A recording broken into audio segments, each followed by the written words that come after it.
This is where we're at as of tonight where I'm standing here. We have submitted the Part 2 construction permit. That basically says the DEP's like, okay, you have blessings, you can dig in the ground. I have minor review comments back from them.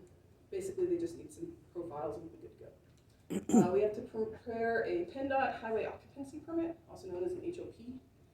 Finleyville-Arama is a PennDOT road. And we are going to have to put the laterals across the street. In order to do that, because they are only going to be 1.25 inches, we can bore them through, just like you've seen like smaller companies do. So we don't plan on having any asphalt openings on this project.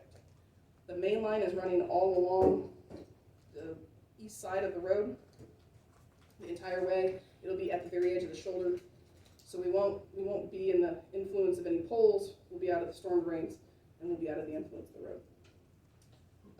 And then the next is the township has begun discussions with PCSA relating to their requirements for construction and future maintenance of the system. In return, PCSA has provided the township with the rules and regulations. They have submitted the documentation relating to the request of a developer's agreement, and they have laid out some guidelines relating to mainline ownership and operation. As far as the developer's agreement, trying to provide some transparency, PCSA and majority of every authority I've ever worked with, they do not do extensions. It's just not their thing. So they either leave it to the township or the municipality where the sewage authority's in, or they leave it to a developer. In the case of PCSA, as you know, you've had lots of growth that has taken place in this region for a long time. Developers have paid for those extensions. And this way, the township is paying for the extension. So they are going to be the quote-unquote developers in this conversation.